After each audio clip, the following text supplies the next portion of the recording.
The Business Report, brought to you by the Youth Entrepreneurship Scheme, a department of the Ministry of Youth and Community Empowerment, supporting young entrepreneurs from idea to enterprise. In business tonight, Barbadian entrepreneurs are set to meet with major tech giants like Amazon, Facebook, Instagram, and Google during the 4th Annual Caribbean Startup Summit. The two-day summit, which comes off on May 24th and 25th, will be held at the Lime Grove Lifestyle Center. And the man behind the summit, Selwyn Cambridge, says that they have included an element called a deal room this year, where advanced ventures can privately pitch their business to potential investors seeking growth investments within the Caribbean. He says that they are concentrating on 3 main segments this year. We are focusing on 3 categories. We're focusing on startups, we're focusing on scale-ups. Those are the businesses that are at a stage where they're ready to grow and they're looking for expansion opportunities. And then we're looking at corporate sectors, so the large organizations, and helping them to use entrepreneurial principles to drive internal innovation to create more revenue streams and growth internally. Barbados-based fintech company BIT is performing well. Chief Executive Officer Senator Rawdon Adams says they continue to make their mark after being established in 2013. Now, as mentioned earlier in the news, the company has entered into a major pilot project with the Eastern Caribbean Central Bank. It's a project which Senator Adams has described as integral to their future. He says BIT's overall mission is to bring financial services at a cheaper price to people who don't have it. He says that the use of financial technology is not only beneficial to the average consumer, but governments as well. There's a lot of research in this space around central bank digital currencies. There's research, for example, out of the Bank of England that says if you could inject an amount of central bank digital currency into an economy equal to about 30% of GDP, you could expect a permanent rise in your rate of growth of GDP of 3%. So if you're moving along at 0 to 1.5%, which is basically what we're hoping for in Barbados, and you got to the point where 30% of an amount equal to 30% of your GDP is in digital cash, well, that rate would be 3 to 4.5% instead. And a lot of that is about removing cost from the economy. Let's take a look now at how those stocks performed locally and regionally today. There was no trading on the Jamaica Stock Exchange today.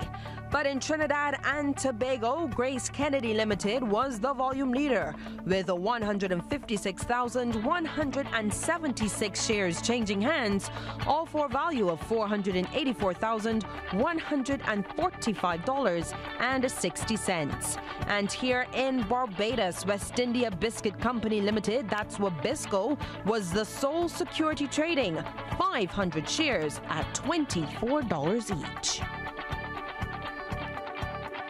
It's time for Water Wednesdays. It is the liquid of life. We all need it to survive. Water, choose water first. Water, we all know it is precious. Should be enjoyed by all of us. Talking about water, choose water first. Water. Water Wednesdays is on location in the Freehill St. Stephen's Hill area, earmarked for the next major capital works project for the Barbados Water Authority. What they're installing here is a major transmission line. You may see some orange signs in the road.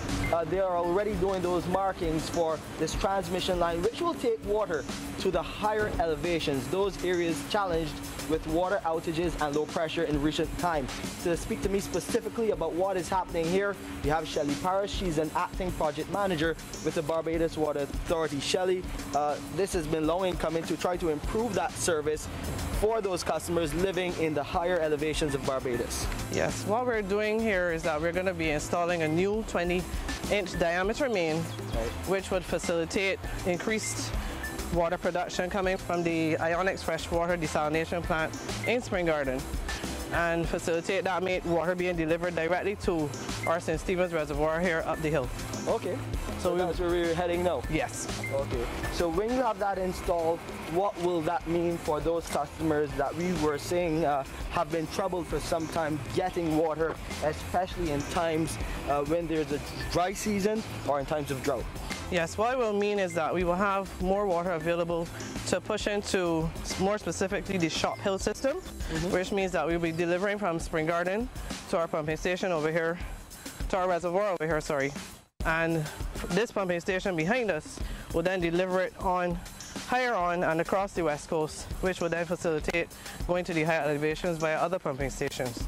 Because our system is made up of a system of storage points and relays, which delivers the water from sources to the customers. Okay, so how many weeks are we talking about in making sure that we take this project from start to finish? We should be somewhere between about 4 to 6 weeks, Okay. starting in early March. But that work does mean that there will be some discomfort for those residents living in this Free Hill area. What should they expect as these capital works go ahead? Well, you will have some noise from the actual cutting of the trenches and some additional dust. But we will do our best to try to keep the area wet down to minimize the dust and the, good evening, the inconvenience to the customers and the school nearby. Okay. Well, so that is what is happening here in Free Hill. Of course, the Barbados Water Authority has been going door to door, passing on that information to you, and we will continue to do that right here on Water Wednesdays. To view this or a previous episode again, please visit our website, www.barbadoswaterauthority.com. You can go to our Facebook page as well and get additional information. Or just type Water Wednesdays in YouTube. You can definitely find us there.